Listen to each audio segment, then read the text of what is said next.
দেখো বন্ধুরা, আমার গোপালের একটা নতুন ফ্রিজ কিনলাম, একদম মিনি ফ্রিজ।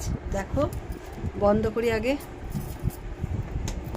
এই দেখো কেমন হয়েছে, কিন্তু কমেন্ট করে জানাবে। হ্যাঁ, এই দেখো ফ্রিজটা সবে এখনই আসলো, আমি পরিষ্কার করছি, কারণ ওরা বললো 1 ঘন্টা পরে চালাতে।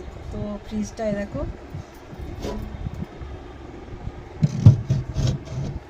ফ্রিজটা এখন লাগানো এখনো হয়নি। কেমন হয়েছে তোমরা কিন্তু অবশ্যই কমেন্ট করে জানাবে। আর বছরে গোপালদের জন্মাষ্টমীর আগে ওদেরকে খাট দিয়েছিলাম, আর এবছর জন্মাষ্টমীর আগে ওদেরকে ফ্রিজটা দিলাম। ফ্রিজটা ওদের খুব দরকার ছিল, জানো তো বন্ধুরা, ফ্রিজটা ওদের খুব দরকারি ছিল, তো সেই জন্য ফ্রিজটা নিলাম। কেমন হয়েছে তোমরা কিন্তু অবশ্যই কমেন্ট করে জানাবে।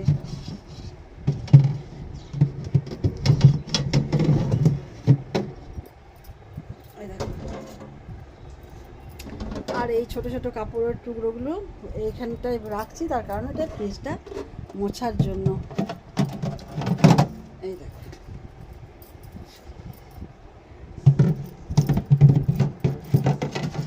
এই দেখো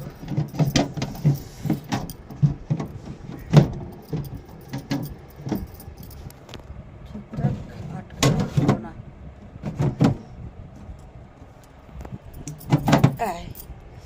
তো এই হচ্ছে আমার গোপালের পুরো ফ্রিজ।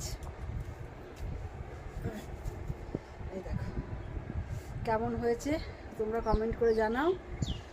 তো আর বছরে খাট দিয়েছিলাম, তোমাদেরকে তো দেখিয়েছিলাম। এই বছরে ফ্রিজ দিলাম।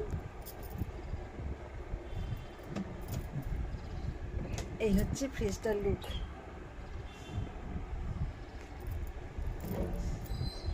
মোছামুছি আমার হয়ে গেল ফ্রিজ। এবারে মোটামুটি এই আধ ঘন্টা হলো এসছে। তো এখন কোনো কিছু নেই, যখন চালানোর দরকার নেই, আমি বিকেলবেলা যাব, যেহেতু কাল বৃহস্পতিবার মিষ্টি আনতে যাব। তো গোপালের মিষ্টি আনার পরে একেবারে ফ্রিজটা চালাবো, তখনই। এখন আর চালাবো না, মোছামুছি করে রেডি করে রেখে দিলাম।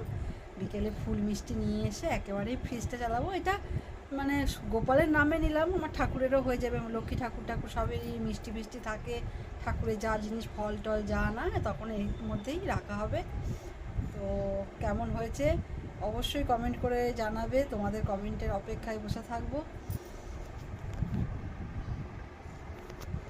জয় গোপালের জয়।